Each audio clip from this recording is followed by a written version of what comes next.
السلام علیکم، الشفا میں خوش آمدید۔ امید آپ خیریت سے ہوں گے۔ سامعین، آج آپ کے لیے جریان کے لیے ایک بہترین نسخہ پیش خدمت ہے۔ جن لوگوں کو جریان کا مرض لاحق ہے، جو جریان کی وجہ سے پریشان ہیں، جو کہتے ہیں کہ منی نکلتی ہے بغیر کسی ملاپ کے، بغیر ملاپ کے منی جو نکلتی ہے، خواہ وہ پیشاب سے پہلے یا بعد میں یا درمیان میں خارج ہو، یا چلتے پھرتے کام کرتے وقت خیالات شیطانی کے پیدا ہو جانے سے، یا حرکات یا کسی چیز کے مس کرنے سے نکل جائے، ملاپ یا کسی ایسی صورت کے علاوہ جس میں اخراج منی کی کوشش کی جائے۔ اگر منی بلا ارادہ خارج ہو تو جریان کے نام سے جانا جاتا ہے۔ یہ مرض اسے جریان کہتے ہیں۔ پیشاب اور پاخانہ کے وقت منی کے قطرے نکلتے ہیں، اس سے کمزوری پیدا ہو جاتی ہے، لاغری، سرط انزال جیسے مسائل پیدا ہو جاتے ہیں، بدہضمی ہو جاتی ہے، درد سر، کمزوری دماغ پیدا ہو جاتا ہے۔ ایسے مریض کے خصیے چھوٹے ہو جاتے ہیں اور نازک ہو جاتے ہیں۔ اعلیٰ تناسل یعنی کہ نفس سکڑا جاتا ہے، مریض تنہائی پسند ہوتا ہے، جلک، کثرت منی، کثرت ملاپ یا محرک شہوت، جو شہوت کی تحریک پیدا ہوتی ہو، یا محرک اشیاء کا استعمال، گرم غذاؤں کے استعمال سے یہ جریان کے عوارض پیدا ہو جاتے ہیں۔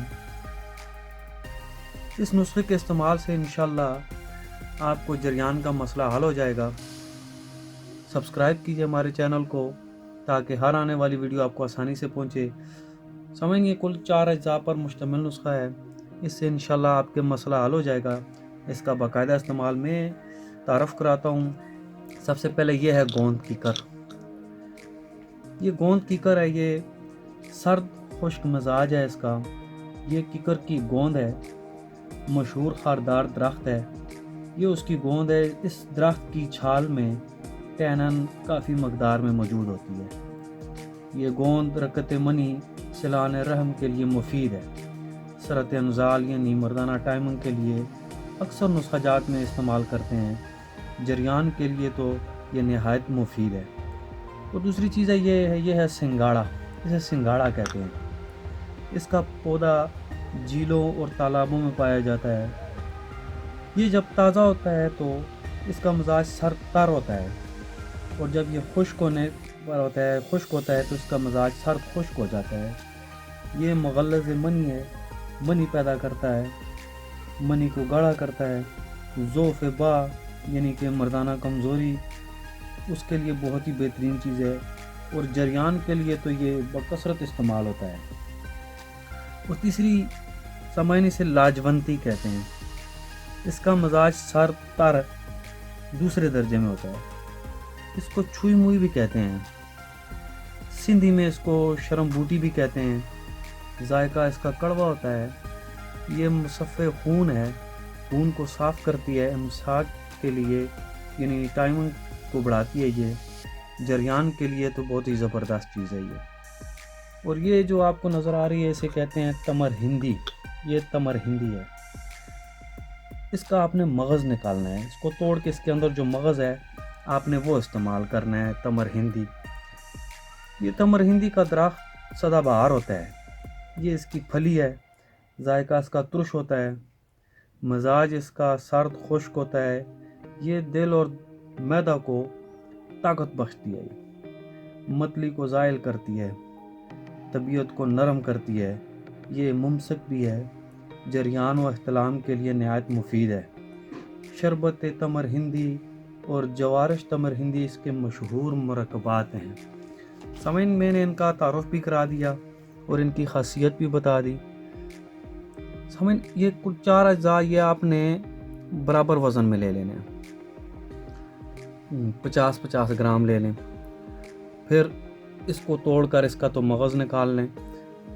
اس کا جو مغز ہوگا وہ 50 گرام برابر لینا ہے، ٹھیک؟ اس کو توڑ کے جو اس کا مغز نکلے گا اس کو جب 50 گرام تو یہ لے لے، ان کو صفوف کر لیں۔ اور اس کی جو مقدار خوراک ہے وہ 1 ٹی سپون ہے، 1 چمچ۔ آپ نے صبح شام دودھ کے ساتھ بھی استعمال کر سکتے ہیں، پانی کے ساتھ بھی استعمال کر سکتے ہیں۔ خالی پیٹ آپ نے استعمال کرنا ہے، کھانا کھانے سے آدھا گھنٹہ پہلے۔ دودھ کے ساتھ استعمال کریں چاہے پانی کے ساتھ استعمال کریں، کوئی ایشو نہیں ہے، کوئی مسئلہ نہیں ہے، اس کا انشاءاللہ کسی قسم کا کوئی سائیڈ ایفیکٹ نہیں ہے۔ آج ذرا گرم چیزوں سے پرہیز کریں، ایسی خوراکوں سے جس سے جسم میں گرمی پیدا ہوتی ہو، خون میں حدت پیدا ہوتی ہو، تو گرم غذاؤں سے ذرا پرہیز کریں اور اس کو استعمال کریں۔ انشاءاللہ اس سے آپ کا جریان جلدی ختم کر دے گا انشاءاللہ، اور اس کا کسی قسم کا کوئی سائیڈ ایفیکٹ نہیں۔ اس کو ہائی بلڈ پریشر والے بھی استعمال کر سکتے ہیں، شوگر والے حضرات بھی اس کو استعمال کر سکتے ہیں، تو اس کا باقاعدہ استعمال کریں۔ انشاءاللہ اس سے آپ کا جو جریان کا مسئلہ ہے وہ حل ہو جائے گا۔ تو نیکسٹ ویڈیو میں انشاءاللہ پھر ملاقات ہوگی، اجازت چاہوں گا، اللہ حافظ۔